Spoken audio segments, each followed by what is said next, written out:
Salut les métallos, la fin de championnat approche et malgré une belle année 2019, le RFC Serein n'est pas encore totalement rassuré sur son sort.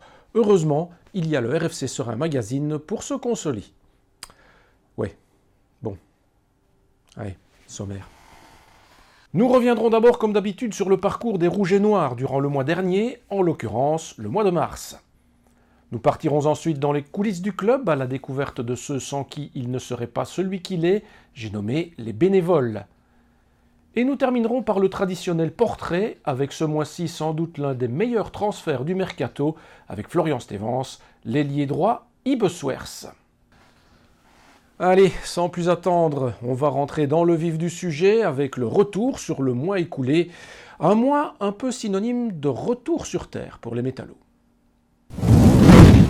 Le mois de mars débute par un déplacement à Heist. Les Cérésiens se créent la première occasion, mais le gardien a la main ferme face à Stevens. En face, Werner n'est pas en reste et remporte aussi son duel avec Troonbeeks. Il réédite quelques instants plus tard, mais cette fois, Troonbeeks est sur le deuxième ballon et prend sa revanche. Serein presse haut mais reste vulnérable. L'intenable Troonbeeks file encore dans le dos de la défense, mais Werner remet cette fois les pendules à l'heure. Il faut d'ailleurs attendre l'heure de jeu pour voir Serein se créer sa deuxième occasion. Stevens déborde et Iboufaï égalise. En toute fin de rencontre, Werner dévie la balle de match sur sa transversale et Waynes se demande encore aujourd'hui comment il a pu rater ça.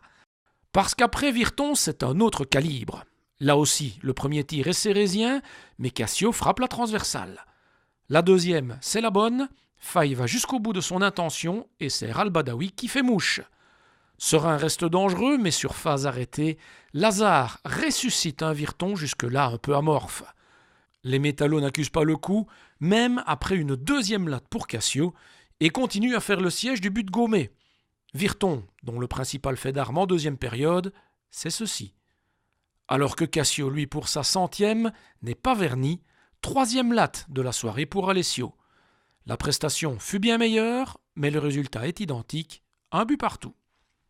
Vient ensuite le derby au RFC Liège. Al-Badawi s'offre la première frappe, mais c'est Bangoura qui ouvre le score à la demi-heure pour les 100 et Marines. À peine le temps de remettre le ballon en mouvement que Marienne se retrouve en position idéale et ne manque pas l'aubaine. En 2 minutes, Liège a pris autant de buts d'avance. Serein n'abdique pas pour autant, mais pêche à la finition, d'autant plus que les métallos n'en ont pas fini avec les barres transversales. Cette fois, Sambou dans le rôle du malchanceux. À la reprise, les Cérésiens reviennent animés des mêmes intentions. Pierrot trouve une fois encore le poteau, mais Serein bénéficie enfin d'une extra-balle que Pierrot met au fond des filets. Les gardiens auront encore l'occasion de démontrer l'étendue de leur talent, Werner d'abord, Matisse ensuite. Et malgré de multiples tentatives, plus rien ne sera marqué, Serein ne reviendra pas au score et encaisse une deuxième défaite en 2019. Pour se refaire, c'est le leader Thèse Sport que les Cérésiens devaient vaincre. Et dès le départ, Al-Badawi montre la voie à suivre. Tessendorlo tente bien de réagir, mais ce sont les Cérésiens qui tiennent le bon bout, même si les montants continuent de les contrarier. Derrière, Mignon fait ce qu'il faut pour préserver l'avantage, tandis que devant, on peut toujours compter sur Stevens pour l'accentuer. Les Limbourgeois réduisent bien la marque sur une phase contestée, mais Serein reste solide sur ses bases et garde cette fois son avantage jusqu'au bout. On a produit du jeu, on a fait des matchs où on méritait mieux, on a eu un peu de manque de réussite, un peu de manque d'application devant le but, ce qui a fait qu'on n'a pas toujours récolté ce qu'on méritait, mais je crois que la victoire d'aujourd'hui va faire du bien à tout le monde. Il va falloir jouer jusqu'au bout, parce que derrière, ça revient. Ouais, ça revient, on connaît les Flamands entre eux, on sait ce qui peut se passer. Aujourd'hui, on voit de grosses surprises. Mais voilà, comme j'ai dit, si on fait nous-mêmes notre travail, il n'y a pas de problème, on se maintiendra. Donc il nous reste 3 matchs pour prendre des points et faire le boulot. Ouais, 3 matchs pour faire le boulot et aller chercher au plus vite mathématiquement le maintien. Le boulot, ils sont nombreux à le faire tous les 15 jours lors des matchs au Perret, avec les mathématiques aussi, comme vous allez le constater. Eux, ce sont ceux sans qui le club n'existerait pas, ou en tout cas pas de la même manière. Reportage et même hommage aux bénévoles du RFC Serein.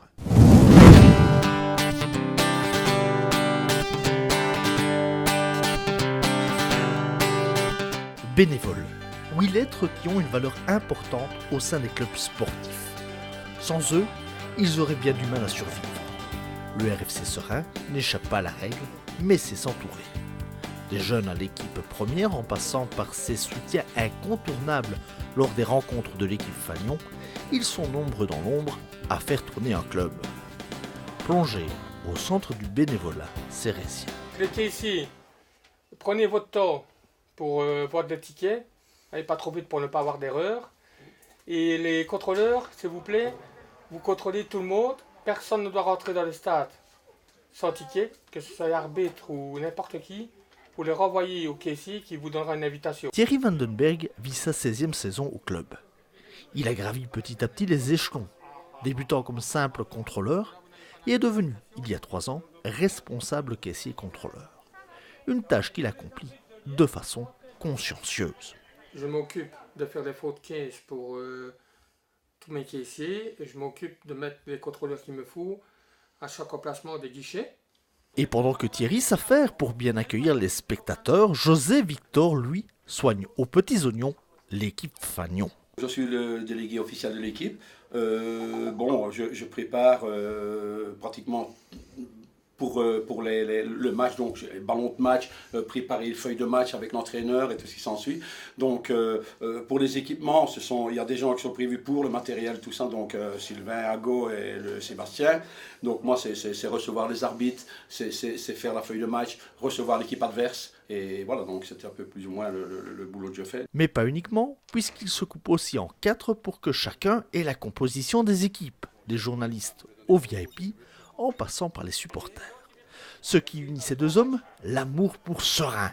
Thierry s'est vu inoculer très jeune le virus, quant à José... Mes enfants ont commencé à jouer au foot donc dans les années 80, donc je suis entré ici dans le comité des jeunes, donc j'étais délégué, j'ai été jusqu'en junior UEFA. Et puis il y a eu l'absorption de Serein par le Standard au milieu des années 90, la traversée de la Meuse pour servir les intérêts des Rouges et de son équipe Espoir durant 18 ans, avant un retour aux sources avec l'arrivée de la nouvelle direction. Il a voulu que je revienne comme délégué ici à Serein, l'équipe première. J'ai fait une année en première provinciale. Et puis alors nous avons monté directement, pas monté, avec le rachat du matricule de Boussudur. Et de ce fait-là, alors, bon voilà, je suis délégué de l'équipe première. Donc maintenant, voilà 4-5 ans déjà. On l'aura compris, le sang sérésien coule dans leurs veines. Comme d'autres d'ailleurs. J'ai 2 anciens aussi, Alex et Bruno, qui sont ici depuis plus de 25 ans. Qui sont toujours contrôleurs, mais j'ai des jeunes qui viennent et voilà, c'est aussi bien des filles que des garçons qui viennent travailler. Une nouvelle génération arrive, pour la première, mais aussi chez les jeunes, un peu comme José, il y a près de 30 ans maintenant. Il faut aimer pour le faire. Bon, maintenant, je vous dis, on ne compte pas, c'est pas une question financière ou quoi, puisque c'est du bénévolat, voilà. Donc, mais c'est un réel plaisir et on a besoin de ces gens-là. Quand je vois au niveau où je suis jeune, ce que les gens se dépensent pour pouvoir faire des activités, des tournois, bon voilà, sans ces gens-là, on n'a pas, un club ne vit pas. La vie des clubs sans ces bénévoles ne serait pas vraiment la même, assurément.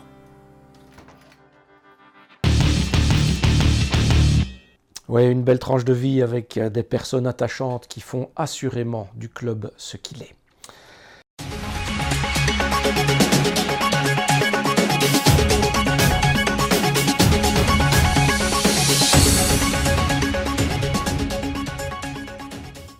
Le 13 avril, le RFC Serein souhaite faire du dernier match à domicile contre Alost une grande fête. À cette occasion, la tribune échelle sera accessible gratuitement pour assister au match pour tout membre de l'école des jeunes, en ce compris les parents.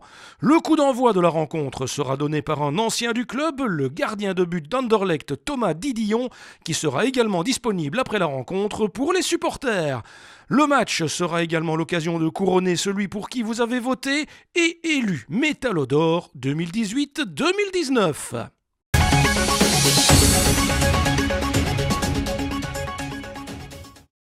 Lui, il est arrivé en janvier sous forme de prêt depuis Saint-Tron et il a déjà signé un contrat pour les 2 prochaines années au club.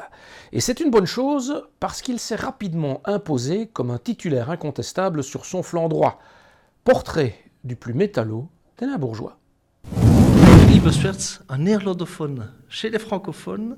À Seraing, ça manquait un petit peu, ce caractère limbourgeois. Alors pourquoi avoir finalement choisi de rallier Seraing pour 2 ans encore? Je vais venir ici parce qu'il y a beaucoup d'ambition sur le club ici.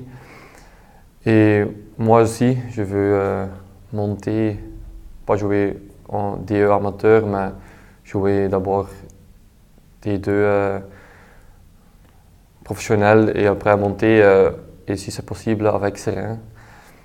Vous croyez vraiment beaucoup à ce projet? Oui, bien sûr, vraiment, tout le monde travaille vraiment professionnel ici. Et je pense qu'il y a toujours un ici pour monter avec le club.